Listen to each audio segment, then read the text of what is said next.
अस्सलामु अलैकुम वरहमतुल्लाहि वबरकातुह।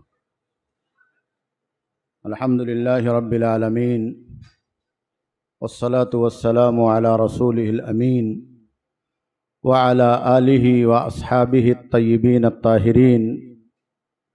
अम्मा बाद, क़ाल अल्लाहु तबारक व तआला फ़ी कलामिहिल मजीद, अऊज़ु बिल्लाहि मिनश शैतानिर रजीम, बिस्मिल्लाहिर रहमानिर रहीम।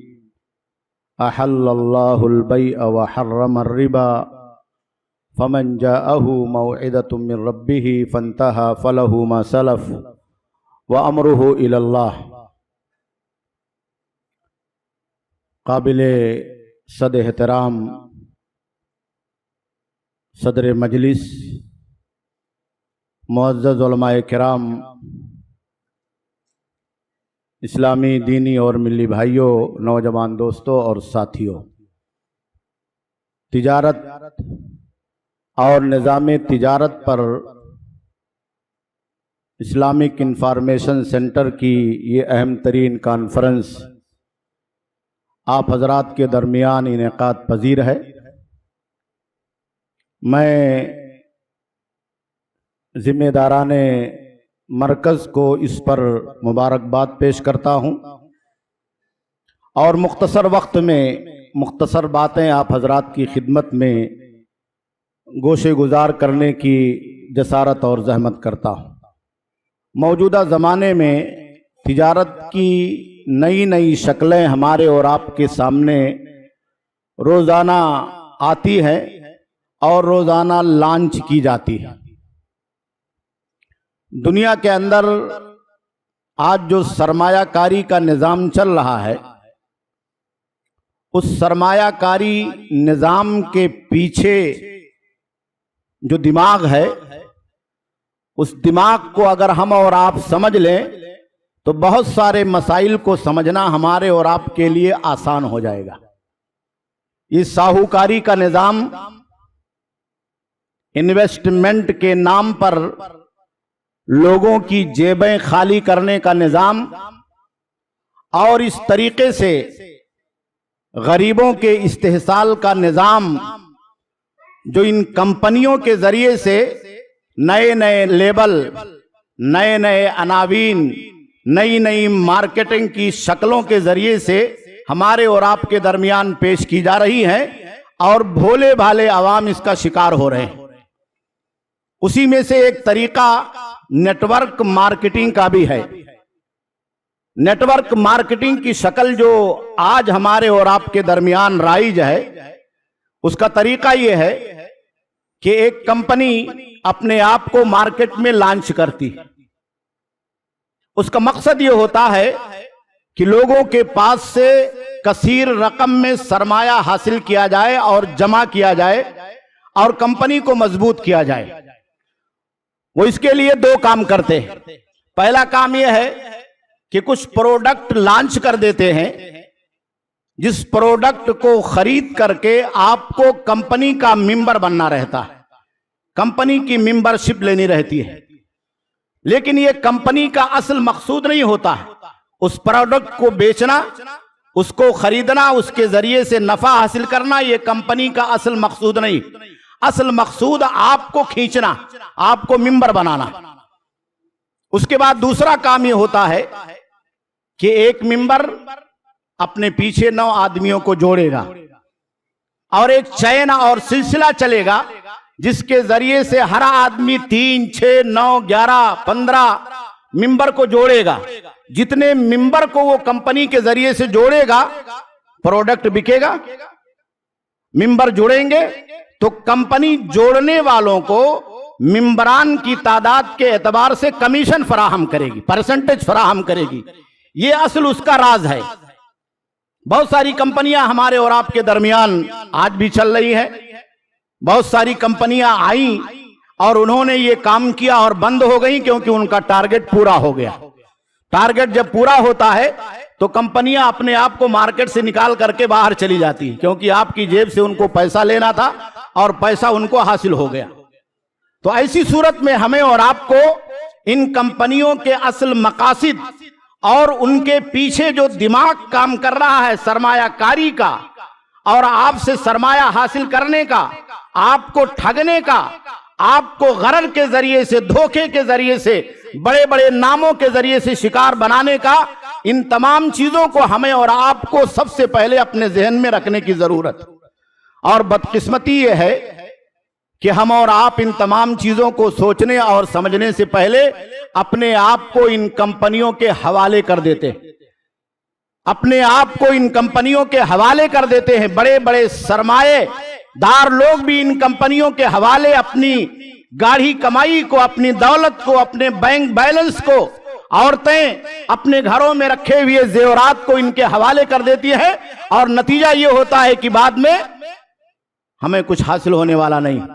फिर आदमी खुद ही कहता है कि फला कंपनी के साथ मैंने ये डील किया था, फला कंपनी का मैं मेंबर बना था और मैंने बहुत सारे मेंबरों को जोड़ा था, लेकिन कंपनी ने मेरे साथ फराड कर दिया, मैं फराड का शिकार हो गया। इसलिए इस्लामी शरीयत ने जो बुनियादी तौर पर हमें और आपको समझाने की कोशिश की है, वो कदीम जमाने से साहूकारी का निजाम चल रहा है। अल्लाह के नबी सल्लल्लाहु अलैहि वसल्लम ने उसी जमाने से हमें और आपको मना फरमाया था कि एक आदमी जब आपको पहली मर्तबा कर्ज के जाल में फंसा लेगा, तो उस जाल में फंसाने के बाद वो चक्रव्यूह ब्याज या सूद के अंदर आपको डाल देगा, सूद दर सूद आपको देना होगा, क्योंकि आपने जो पहला पेमेंट लिया है कर्ज की शक्ल में, उसके अदायगी की ताकत नहीं है। तो जाहिर सी बात है उसके ऊपर जो सूद लगाया जा रहा है और सूद दर सूद लगाया जा रहा है, उसको आप बदर्जे औला अदा करने की ताकत नहीं रखते। तो ये नेटवर्क मार्केटिंग की जो शक्लें हमारे और आपके मौजूदा जमाने में मिंबर साजी के जरिए से मल्टीनेशनल कंपनियां समाज और माशरे के अंदर जारी करती हैं, उनके पीछे भी यही साहूकाराना निजाम है, यही सरमायादाराना निजाम है। इसलिए हमें और आपको बहुत ही होशियार रहने की जरूरत है। आइए उसके सिलसिले में हम और आप थोड़ी सी तफसील में चलते हैं कि इन कंपनियों से तामुल को अहले इल्म ने, फुकाहा ने हराम क्यों करार दिया।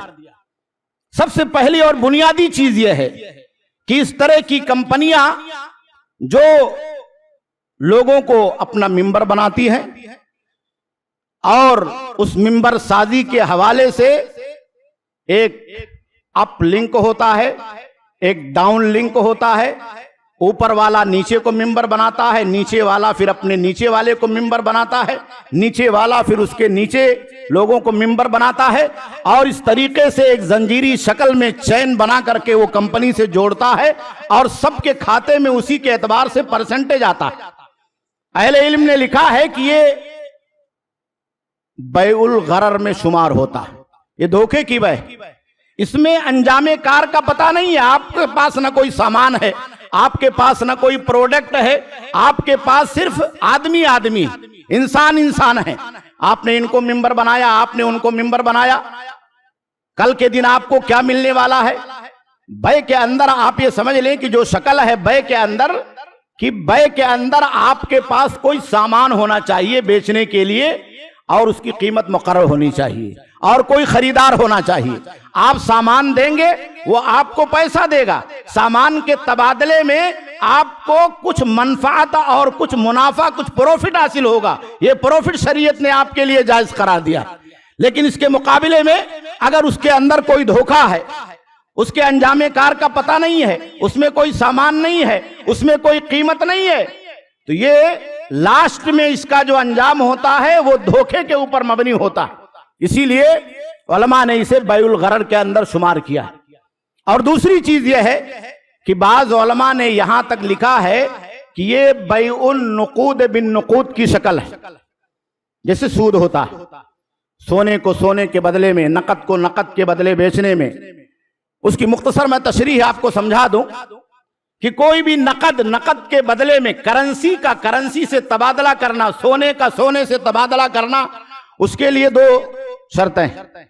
एक यह है कि तकाबुज हो, नकद लेन देन हो, आप किसी को पैसा दे रहे हैं, पैसा आपको रिटर्न दे रहा है तो नकद हो। और दूसरे यह है कि बराबर सराबर हो, सोना सोने के बदले में आप बेच रहे हैं तो बराबर बराबर होना चाहिए। सोने को अगर चांदी से बेच रहे हैं तो कमी और ज्यादती दुरुस्त है, लेकिन नकद होना चाहिए। यहां आपने कंपनी को कुछ मेंबरशिप के नाम पर पैसा दिया और कंपनी आपको उसके बदले में रिटर्न पैसा दे रही है, तो ये गोया कि नकद का नकद के बदले में तबादला हो रहा है। और ये नकद और नकद के बदले में जो तबादला हो रहा है ये कैश होना चाहिए और बराबर होना चाहिए। अगर आपने 2000 मेंबरशिप कंपनी को दिया है तो आपको रिटर्न में 2000 मिलना चाहिए। आपको कमीशन को मिल रहा है, आपको 4000 को मिल रहा है, आपको परसेंटेज को मिल रहा है, तो ये बैउन नुकूद बिन नुकूद के अंदर शुमार किया जाता है। और ये बैउर रिबा, सूद को अल्लाह रब्बुल आलमीन ने हराम करार दिया। और तीसरी चीज, बाज उलमा ने लिखा है कि ये क़िमार की शक्ल है, जुआ, लॉटरी जिसको कहते हैं। लॉटरी की शक्ल क्या होती है? लॉटरी की शक्ल ये होती है कि बहुत सारे लोग पैसा लगाते हैं और इस उम्मीद में रहते हैं कि 10 रुपया या 100 रुपया लगा करके हमको 50,000 भी मिल सकते हैं, 1 करोड़ भी मिल सकते हैं, जैसे कि आजकल लॉटरियां चल रही। उसमें खतरा भी होता है कि आपने अपना पैसा लगाया, आपको रिटर्न भी नहीं मिला, आप जीरो पे हो गए। आपने 100 मरतबा लॉटरी का टिकट खरीदा, 100 रुपए का, 1000 रुपए का, आपको कुछ नहीं मिला। और किसी ने सिर्फ एक ही मर्तबा लगाया और उसको लॉटरी लग गई, उसको 20,000 मिल गया, 50,000 मिल गया, 1 लाख मिल गया, एक गाड़ी मिल गई, करोड़ रुपए मिल गए। तो ये बैउल क़िमार है, जैसे जुआबाजी की जाती है, जिसको कुरान ने मैसर कहा है, लॉटरी का जो सिस्टम है। तो यहां भी क्या है कि इन मल्टीनेशनल कंपनियों के अंदर बहुत सारे लोग मिल करके इस उम्मीद पर पैसा लगाते हैं कि इसकी मेंबर साजी से 1000, 2000, 4000 रुपए से हमें बहुत सारा पैसा रिटर्न में मिलने वाला है। तो गोया कि आदमी लॉटरी की तरह से, क़िमार की तरह से इस आस और उम्मीद में रहता है कि थोड़ी रकम लगा करके ज्यादा रकम हमको मिलने वाली। ना उसमें मेहनत है, ना उसमें कोई मबी है, ना उसमें कोई समन है, ना कोई बाये है, ना कोई मुश्तरी है, ना कोई प्रोडक्ट है, कुछ नहीं। तो अल्लाह के नबी सल्लल्लाहु अलैहि वसल्लम ने बैउल क़िमार से मना फरमाया।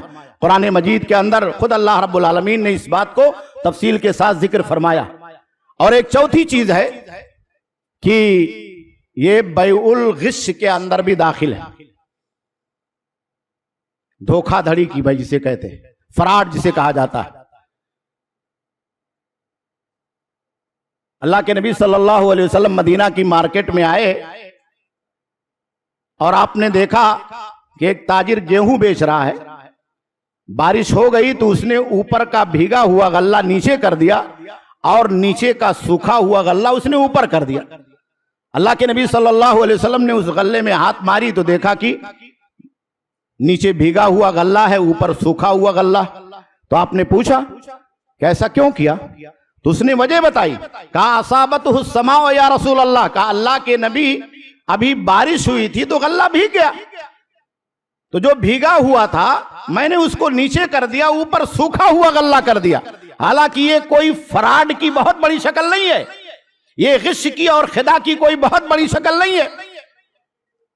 तो अल्लाह के नबी सल्लल्लाहु अलैहि वसल्लम ने क्या बयान फरमाया, अफला जअलतहु फौक़त ताम, तुमने उस भीगे हुए गल्ले को ऊपर ही क्यों नहीं रहने दिया? बै के अंदर धोखाधड़ी की कोई भी शक्ल नहीं होनी चाहिए, बिल्कुल वाज़ेह और क्लियर चीजें होनी चाहिए। और मार्केट कंपनियों के अंदर कोई भी चीज वाज़ेह और क्लियर नहीं है। आपको प्रोडक्ट दिखाया जाता है, मकसद क्या होता है? मेंबर शादी होती है, एजेंट बनाना होता है। एक एजेंट 3 को लाएगा, 3 को लाएगा, 3 को लाएगा, एक 9 को लाएगा, 9 को लाएगा, 9 को लाएगा, और ये चैन चलेगा।